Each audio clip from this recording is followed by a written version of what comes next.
마태복음 27장 45절에서 56절 말씀 한 목소리로 같이 읽겠습니다. 제6시로부터 온 땅에 어둠이 임하여 제9시까지 계속되더니 제9시쯤에 예수께서 크게 소리질러 이르시되 엘리 엘리 라마 사박다니 하시니 이는 곧 나의 하나님 어찌하여 나를 버리셨나이까 하는 뜻이라.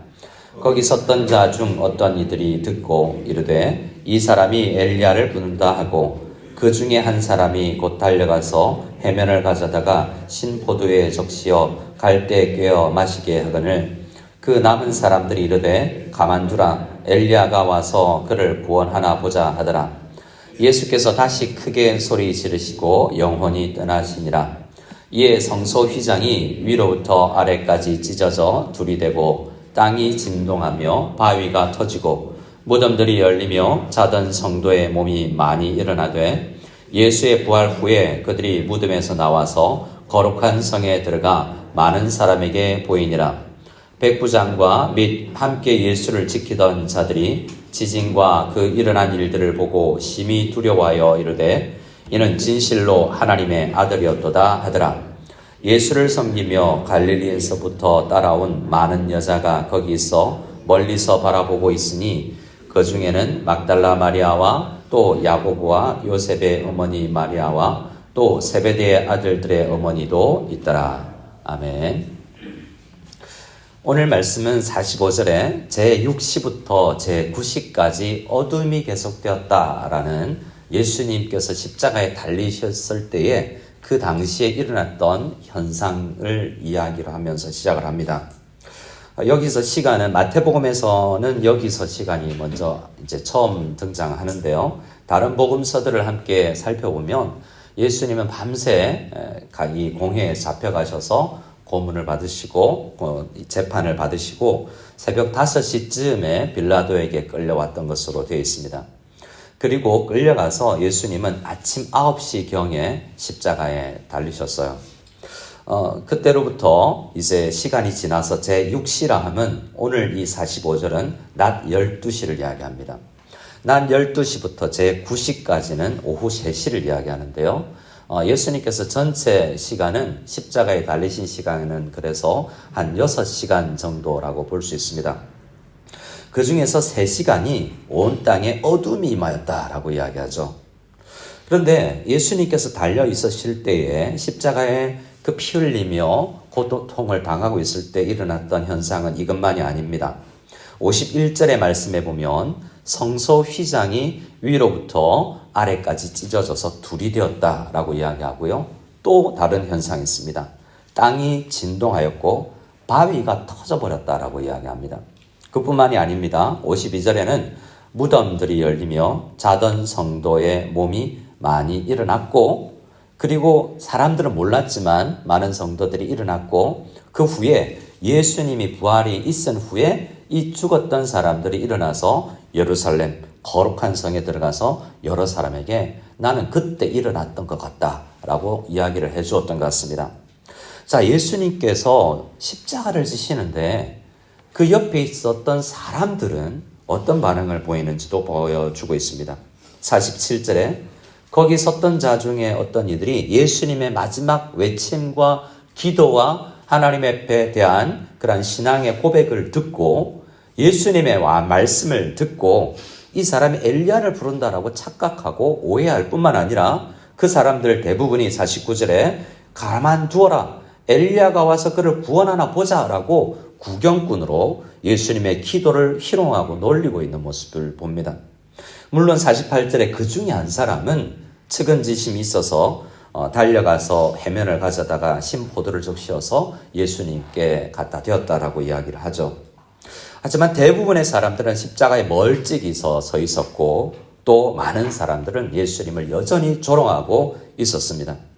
그런데 그들이 느낄 수밖에 없었던 현상들이 있었는데 첫째는 하늘의 현상이요. 둘째는 땅의 현상이고 셋째는 땅 아래의 현상입니다.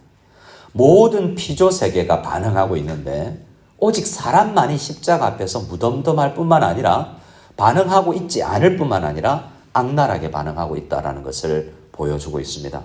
이것은 우리의 죄가 우리가 얼마나 십자가의 은혜를 무지하고 망각할 수 있는지를 보여주는 것이죠. 하늘도 어두워졌고 땅이 흔들리고 땅 아래, 물론 무덤들이 당시의 무덤은 땅 속에 있기는 하지만 우리처럼 땅을 파고가 아니라 아마도 산에 이렇게 굴을 파고 묻는 형식이었지만 이 땅 아래의 죽음의 현상에서도 현상이 보이는 것을 볼 수 있습니다. 하늘에는 왜 어두워졌을까? 아모스 8장 말씀에는 주 여호와의 말씀이니라 그날에 내가 해를 대낮에 지게 하여 백주의 땅을 캄캄하게 할 것이다 라고 이미 예언되어 있었습니다. 이때는 보름쯤이어서 어떤 일식 현상도 일어날 수 없는 상황이죠. 천체에 서 있는 그것이 태양을 가릴 수 없었는데 이 현상은 태양이 빛을 잃은 것이다 라고 해석할 수 있습니다. 예수님은 빛이시죠. 그래서 빛이 죽음 앞에서 지금 빛을 잃고 어두움에 잠긴 것을 보게 됩니다.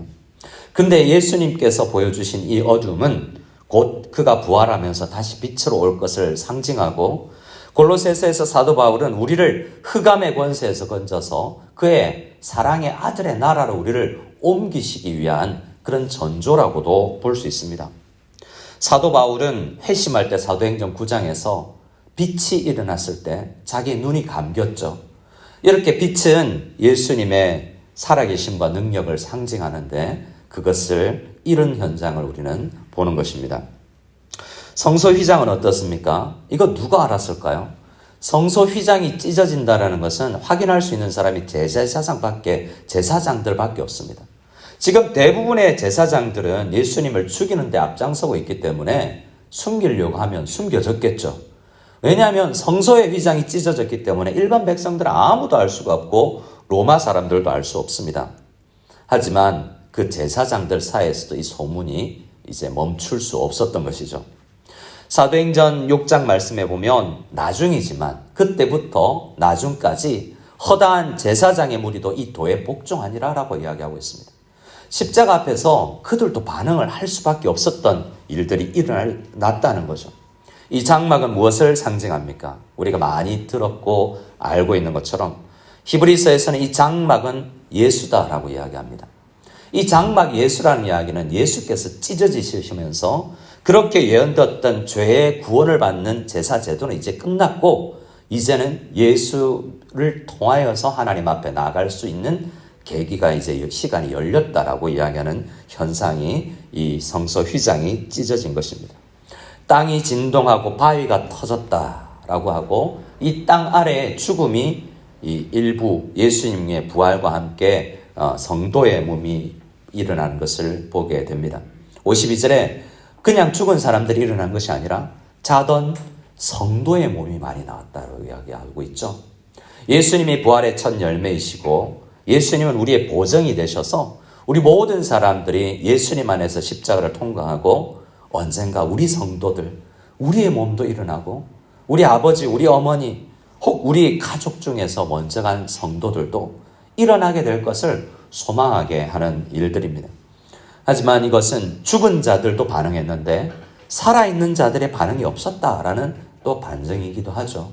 우리는 이 아침에 무엇을 생각해야 될지 온 세상이 십자가 앞에서 반응하는데 나는 어떻게 십자가 앞에서 반응하는가를 생각해 보기를 원합니다. 결국 그 현상들을 보고 54절 말씀에 보면 백부장과 함께 예수를 지켜보던 자들이 그 현상들을 보고 두려워하죠. 온전한 믿음일지는 모르지만 그들 가운데 이렇게 이야기합니다. 우리 54절 말씀을 같이 한번 읽어보겠습니다. 54절 말씀 같이 읽겠습니다. 백부장과 및 함께 예수를 지키던 자들이 지진과 그 일어난 일들을 보고 심히 두려워하여 이르되 이는 진실로 하나님의 아들이었도다 하더라. 아멘. 예수님은 하나님의 아들이시고 여전히 살아서 예수님께서 온 세상을 이 하늘과 땅과 땅 아래 모든 것들을 통치하시는 왕이심을 믿는 우리 모두가 될 수 있기를 소원합니다. 그런데 그 주위에 있었던 오늘 말씀은 이렇게 그 주위에 여러 여자들이 있었다라고 이야기하고 있습니다. 이들의 믿음의 상태는 어떠한지 모르지만 말씀을 들었고 이게 뭐지라고 굉장히 멀리 서서 십자가를 아직 완전히 이해하지는 못했을 것 같습니다. 막달라 마리아도 예수님의 어머니 마리아도 예수님이 태어날 때부터 마음에 담아둔 것이 있지만 아직 온전히 십자가를 이해하지는 못했죠. 그 중에서 대표적인 한 사람 56절 제일 마지막에 세베대의 아들들의 어머니도 있었다라고 이야기합니다. 마태복음 20장 20절에 세베대의 아들의 어머니가 와서 예수님께 기도를 했죠. 부탁을 했습니다. 하나님, 예수님, 당신의 나라가 임할 때에 나의 두 아들을 하나는 주의 우편에 하나는 주의 좌편에 좀 앉게 해주십시오라고 부탁을 했지 않습니까? 그 세베대의 아들들의 어머니가 지금 십자가를 바라보고 뭘 느꼈을까? 한번 생각해 봅니다. 예수님 좌편 우편에 누가 있죠? 두 강도가 십자가에 못 박혀 있습니다. 이 어머니의 그 마음이 어땠을까라는 것도 한번 생각해 봅니다. 고통스럽고 많은 슬픔 가운데 이 여인들이 또 어머니는 그 십자가를 바라보고 얼마나 애통했을까. 그런 이 십자가를 바라보고 슬픔과 많은 감정들이 섞여 있었을 것입니다.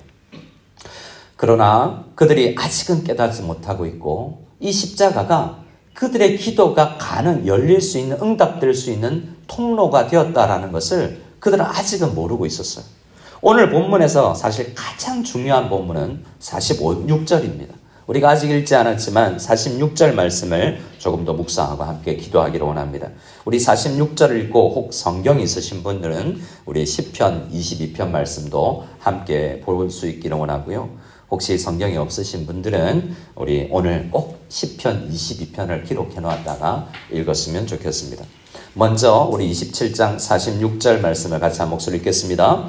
제9시쯤에 예수께서 크게 소리 질러 이르시되 엘리 엘리 라마 사박다니 하시니 이는 곧 나의 하나님 어찌하여 나를 버리셨나이까 하는 뜻이라. 예수님은 그 십자가에서 모든 고통과 한번 호흡하기 위해서 가져야 되는 수많은 이 아픔들을 억누르고 한마디를 내어 뱉으셨는데요. 여러 말씀을 하셨지만 마태는 이 한마디만은 꼭 알아야 된다라고 기록해 주고 있는 것입니다. 이 말씀은 시편 22편에 대한 말씀인데요. 오늘 우리 예수님의 십자가에서 우리가 가질 수 있는 큰 교훈 중에 하나가 예수님은 말씀의 사람이었고 말씀 자체였다라는 것입니다. 이 십자가의 뒤에서 살아있는 반응을 하는 사람들은 기적을 체험하고 땅이 흔들리고 어두워서 반응하는 것이 아니라 이 막달라 마리아, 예수님의 어머니, 세베대의 아들의 어머니, 말씀을 들었다가 그 말씀이 무엇인지 이해하지 못하고 오랜 기도 속에 고민 속에서 나중에 그 의미를 깨닫고 성도가 된 사람들입니다. 제일 먼저 예수님께서 말씀의 사람이라는 것을 알 수 있는 것은 시편 22편 1절에 이렇게 시작을 합니다. 내 하나님이여 내 하나님이여 어찌 나를 버리셨나이까? 어찌 나를 멀리하며 돕지 아니하시오며 내 신음소리를 듣지 아니하시나이까? 라고 시작을 합니다. 예수님의 이 기도는 시편 22편에 대한 인용이요. 이 시편 22편은 그래서 다윗의 기도가 아니라 다윗이 2000년 뒤에 3000년 뒤에 예수님 다윗에 있어서는 1000년 뒤에 일어날 그 십자가 사건을 내다보고 하는 예언적 기도라고 할 수 있습니다. 이렇게 고난받고 주님 앞에 기도한 성도는 예수님밖에 없었다라고 할 수 있기 때문입니다. 2절 말씀에는 이렇게 이야기합니다. 내 하나님이여 내가 낮에도 부르짖고 밤에도 잠잠하지 아니하오나 응답하지 아니하시나이다. 이스라엘의 찬송 중에 계시는 주여 주는 거룩하시니이다 라고 고백을 합니다. 4절 5절에서는 우리 조상들 이스라엘 사람들 하나님의 택함 받은 백성들은 주님을 의뢰하고 기도하며 부르짖어 나아갔을 때 주께서 건지시고 구원하시고 수치를 당치 않았는데 나는 왜 이렇게 버림을 당합니까? 나는 그 사람들에 비하면 벌레요 사람이 아닌 것 같습니다 라고 고백하고 있습니다.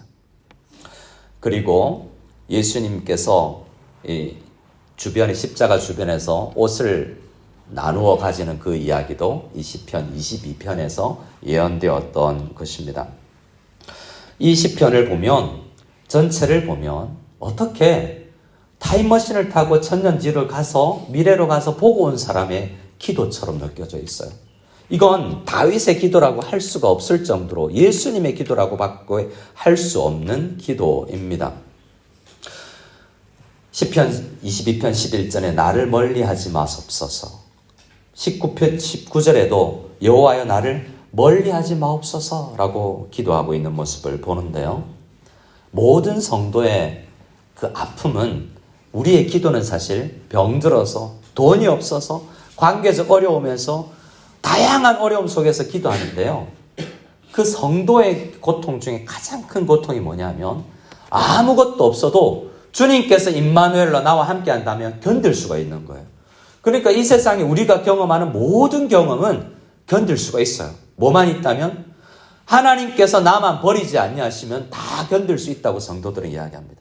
그래서 이 성도의 기도이기도 한 이 기도는 하나님 세상 나 다 버려도 하나님만 날 버리지 않았다는 증거가 있으면, 기도의 응답이 있으면 나 괜찮습니다. 버틸 수 있습니다라는 그런 고백을 담은 것이죠. 하지만 시편 22편과 욥기 속에서 성도의 고백은 뭡니까? 이게 내가 욕창이 나고 아내가 나를 버리고 도망가고 자녀가 죽어서 내가 정말 고통스러운 것이 아니라, 그것도 고통이지만 그것도 참을 수 있는데 이것이 하나님이 나를 버리신 증거가 아닐까라는 마음에서 고통스러운 거죠. 그런데요, 우리 엘리 엘리 라마 사박다니라는 주님의 그 기도는 우리 모든 고통이 기도받고 응답될 수 있는 길이 열리는 기도였다라는 것을 우리는 생각해야 됩니다. 예수님께서 이 고통을 지나면서 엘리 엘리 라마 사박다니라고 기도했을 때 우리 모두의 고통을 끌어안고 십자가에서 죽으신 것이기 때문에 우리는요, 아플 때 기도할 때 우리는 해결을 받지 못하지 않습니다. 예수님께서 모든 고통과 슬픔과 버림을, 이 외로움을 다 끌어안고 십자가에 지시고 하나님 앞에서 십자가에서 해결하셨기 때문에 이 예수님의 기도는 우리 성도들의 모든 기도의 기도 응답의 근거가 되는 기도인 것입니다. 그래서 우리는 이 기도로 하나님 멀리 계신 것 같아요. 하나님 나 아프고 힘겹고 나 건강이 없고 나 가난합니다 라고 연약합니다 라고 기도할 때 적어도 이 응답은 오는 거예요. 나 너 버리지 않았다. 너와 함께한다. 조금만 참아라. 내가 너를 품어주고 안아줄게 라는 기도의 응답이 올 수 있는 비결이 예수님의 십자가 때문이라는 거예요. 그래서 우리는 예수님의 이름으로 기도하는 것입니다. 이 아침에 우리가 금요일, 이 성금요일 아침에 기도하는데요. 어떤 기도가 되어야 될까? 우리의 기도는 이런 기도를 넘어 결단으로 가야 된다라고 오늘 말씀은 시편을 읽어보라고 이야기하기 때문에 오늘 말씀은 시편을 읽으면서 성도가 고난을 넘어서 이런 단계까지 갈 수 있구나. 기도라는 것이, 십자가의 은혜라는 것이 이렇게 크구나라는 것을 깨달을 수 있기를 원합니다. 우리 성경이 있으신 분은 우리 시편 22편 22절 23절 말씀을 같이 읽고 마치기를 원합니다. 시편 22편 22절 23절 말씀을 같이 읽겠습니다. 내가 주의 이름을 형제에게 선포하고 회중 가운데에서 주를 찬송하리다. 여호와를 두려워하는 너희여 그를 찬송할지어다. 야곱의 모든 자손이여 그에게 영광을 돌릴지어다. 너희 이스라엘 모든 자손이여 그를 경외할지어다. 아멘. 여러분, 오늘 말씀은 시편은 엘리 엘리 라마 사박다니로 시작하지만 우리 모든 고통이 이제 예수님의 십자가를 넘어서니 오히려 감사의 제목, 우리의 선포의 제목, 우리의 찬양의 노래의 제목이 되었다라는 것을 한 시편 안에서 고백하고 있는 것입니다. 오늘 아침에 힘겹고 어려운 문제들 가지고 주님 앞에 나온 분들이 있을 것입니다. 주님 앞에 기도하면요, 주님께서 이야기해 주십니다. 다 안다. 내가 너의 그 연약함을 위해서도 십자가를 졌다. 나를 믿고 기도해라.